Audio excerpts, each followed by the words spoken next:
Hey there. Subscribe to my channel. And also press this bell icon. ভিডিওতে একটি like দিয়ে চ্যানেলটি subscribe করুন এবং পাশে থাকা বেল আইকনটি বাজিয়ে দিন। বিসমিল্লাহির রহমানির রহিম।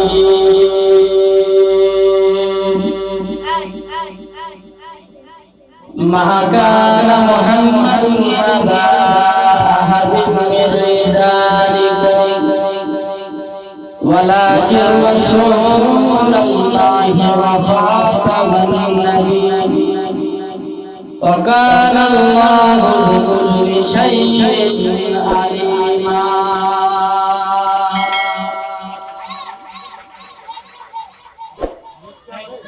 وقال الله تعالى في كلامه المجيد والفرقان الحميد بسم الله الرحمن الرحيم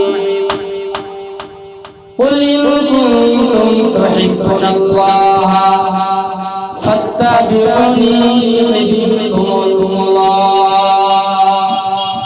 ويغفر لكم ذنوبكم والله غفور رحيم وقال النبي الكريم صلى الله عليه وسلم لا يؤمن أحدكم حتى أكون أحب إليه من والده وولده والناس أجمعين أو كما قال عليه السلام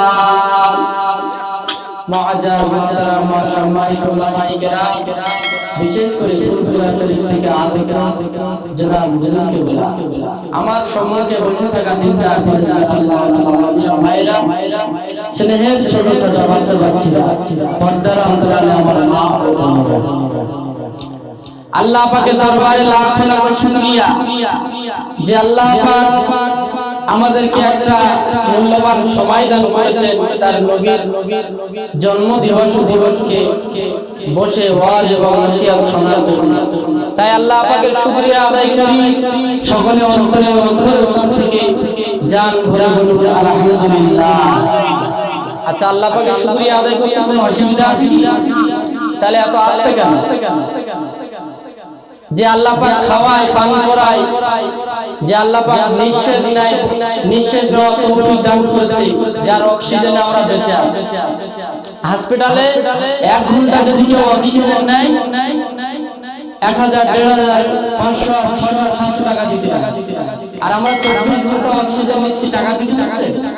তাহলে শুকরিয়া আদায় করতে কষ্ট আছে? হয় টাকা দিই না শুকরিয়া আদায় করি, কোনটা করবে? তাহলে শুকরিয়া আদায় জোরে করুন, আল্লাহ শুকরিয়া জোরে আদায় করে সকলে অন্তরের স্থল থেকে বলি আলহামদুলিল্লাহ, মাশাআল্লাহ। তারপরে তার হাবিব বিশ্ব নেতা সরকার আলম সাইয়্যিদুল মুরসালিন ফখরে বনি আদম বাবা মুহাম্মদ মুস্তাফা সকলে মুহাম্মদের সঙ্গে বলি সাল্লাল্লাহু আলাইহি ওয়াসাল্লাম। হুজুরের প্রতি শত কোটি দরুদ ও সালাম সকলে জান করে আল্লাহুম্মা আমিন। ভাইরা আমার, বাবাজিরা, খুব অল্প সময় বাইরের বক্তা এসে গেছে, হুজুরের আগে বক্তা বলবে, খুব অল্প টাইম আমি দিতে কথা বলবো। আচ্ছা, আমরা যে নবী দিবস করছি, এই নবী আমাদের আখিরাতে কাজে আসবে বলে মনে হয়? কি কাজে আসবে বলুন তো? শাফাআত। আচ্ছা, কিভাবে করবে?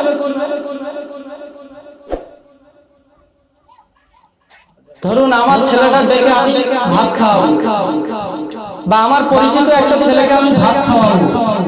কেউ একজন বলে দিয়েছে যে অমুক ছেলে ওখানে আছে, তুমি তাকে ডেকে খাইয়ে দিই, কিন্তু সেই ছেলেটাকে আমি চিনি না, তাহলে ওই ছেলেটাকে আমি খাওয়াবো কিভাবে? যেমন কাল কিয়ামতের ময়দানে বাপ আদম আলাইহিস সালাম থেকে নবী মুহাম্মদ রাসূলুল্লাহ সাল্লাল্লাহু আলাইহি সাল্লাম পর্যন্ত শত কোটি 1 লাখ কিংবা মতান্তর 2,24,000 পায়গম্বর সকলের উম্মতুল মাদানী সকলেই তো দৌড়াতে থাকবে ইয়া নফসি ইয়া নফসি ইয়া নফসি। তাহলে আমাদের নবী যে আমাদের সুপারিশ করবে তার প্রমাণ কি বা কিভাবে দেখবেন বা কিভাবে চিনবেন? এটা একটা প্রশ্ন তো না প্রশ্ন না। নবী পাক সাল্লাল্লাহু আলাইহি ওয়াসাল্লাম সোনার জবানে জানালেন, ও আমার সাহাবায়ে কেরামেরা, আমি রাসূলুল্লাহ, আমি হাবিবুল্লাহ, কালকে আমাদের ময়দানে মাহশরের দিনে 1 লাখ মতান্তরে 2,24,000 পয়গম্বরের উম্মত উম্মাতানিরা ইয়া নফসি ইয়া নফসি বলে দৌড়াতে থাকবে। আমি রাসূলুল্লাহ সাল্লাল্লাহু আলাইহি ওয়াসাল্লাম আমার উম্মত উম্মাতানিদেরকে চুনে চুনে বেছে বেছে আল্লাহর দয়ার জান্নাতে নিয়ে যাওয়ার জন্য আল্লাহর দরবারে সুপারিশ করব।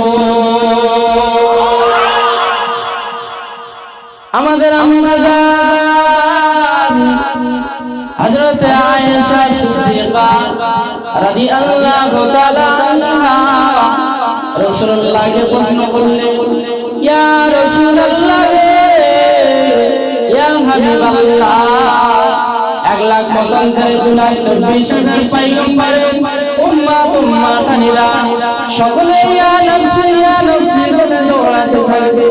ইয়া রাসূলুল্লাহ ইয়া হাবিবাল্লাহ, আপনার উম্মত উম্মাতানিগুলোকে কিভাবে চিনবে? রাসূলুল্লাহ সাল্লাল্লাহু আলাইহি ওয়াসাল্লাম ওই প্রশ্নের উত্তরে বলেছিলেন, ও বিবি আয়েশা সিদ্দিকা রাদিয়াল্লাহু তাআলা আনহা, শুনে রেখে দাও, আমার আল্লাহ পাক কোরআন পাকের মধ্যে বলেছেন, ইয়া আইয়ুহাল্লাযীনা আমানু ইযা কুমতুম ইলাস সালাতি ফাগসিলু ওয়াজুহাকুম ওয়া আইদিয়াকুম ওয়ামসাহু বিরুউসিকুম ওয়া আরজুলাকুম ইলাল কাবাইন। আল্লাহ পাক 5 ওয়াক্ত নামাজ দান করেছে, ওই 5 ওয়াক্ত নামাজ পড়ার জন্য দিনে 5 বার ওযু করার কথা বলা হয়েছে।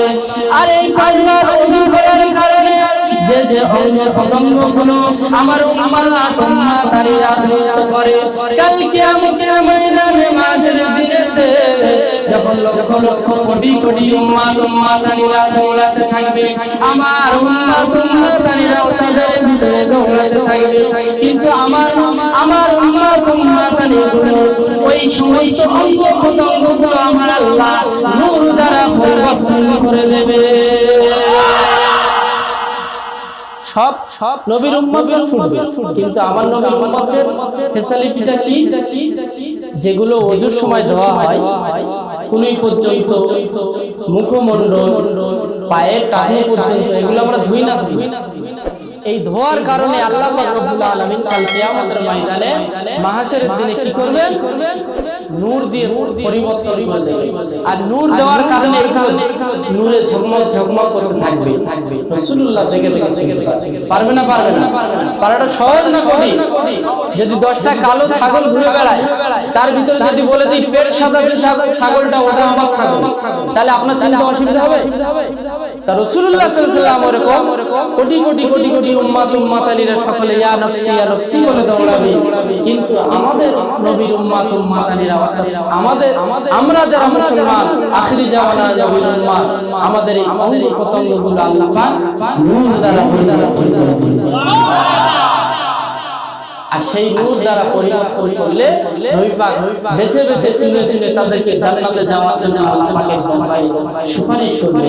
আর সেই সুপারিশে আল্লাহ রাব্বুল আলামিন আল্লাহর দয়ায় জান্নাত নসিব করবেন। কিন্তু আমরা একটা জিনিস ভুলে গেছি, মানুষ যদি মুমিন মুসলমান হয় তার 7টা জিনিসের উপরে ঈমান রাখতেই হবে, 7টা জিনিসের প্রতি বিশ্বাস রাখতেই হবে। যদি বিশ্বাস না রাখে তার ঈমান থাকবে না। কেউ বলতে পারবেন 7টা জিনিস কি? সাতটা জিনিস হচ্ছে ইমানে মুফাসসালের মধ্যে আমানতু বিল্লাহি ওয়া মালাইকাতিহি ওয়া কুতুবিহি ওয়া রাসূলিহি ওয়াল কদরি খাইরিহি ওয়া শাররিহি মিনাল্লাহি তাআলা ওয়াল বা'সি বা'দাল বা'স। আলেমদের কাছে জিজ্ঞেস করে নেবেন এই সাতটা মানে। তার মধ্যে একটা বিষয় হচ্ছে তাকদীর। আমরা মনে মনে করি যে আমরা নিজেরা কিছু করে নেব, এটা ভাবি না আমরা জোর করে একটা কিছু করব, কিন্তু আল্লাহ পাক যদি তাকদীরে না রাখে আপনি পারবেন, আপনার দ্বারা হবে না। ইন্নাল্লাহা আলা কুল্লি শাইইন কাদির, আল্লাহ পাক প্রত্যেকটা জিনিসের উপর ক্ষমতা রাখে, আপনার ক্ষমতা নেই।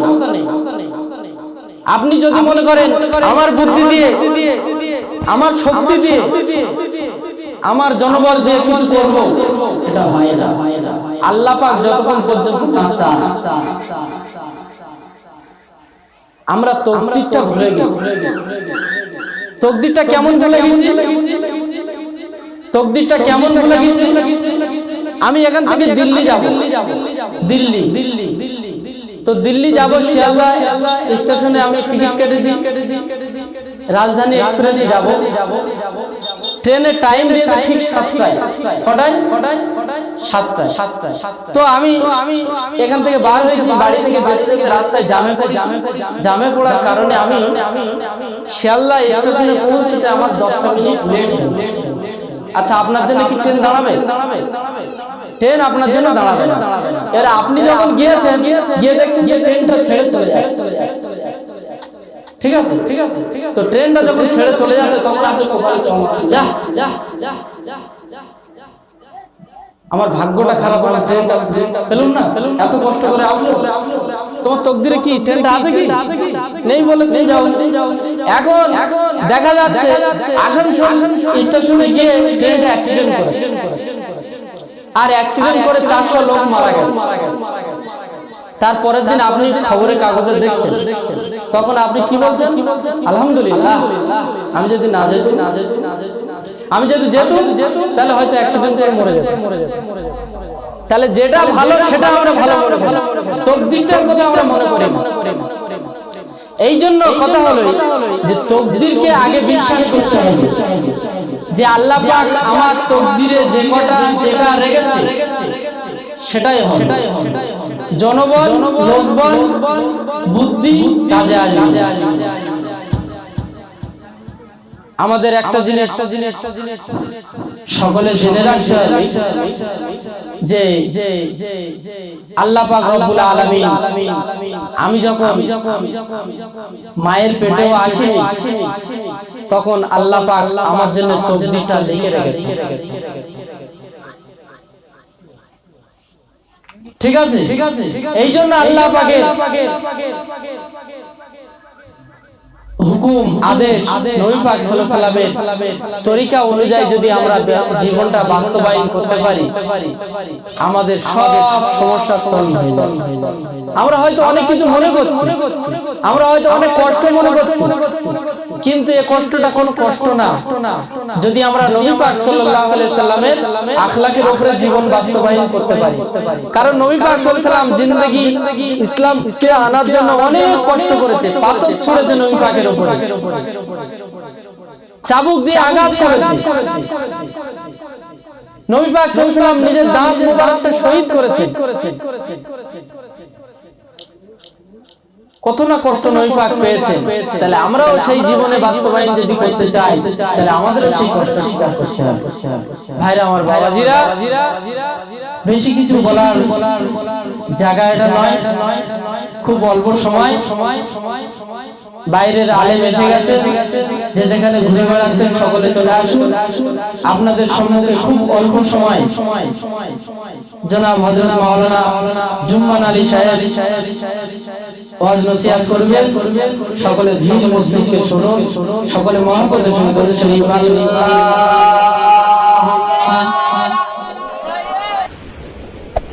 Hey there. Subscribe to my channel. And also press this bell icon.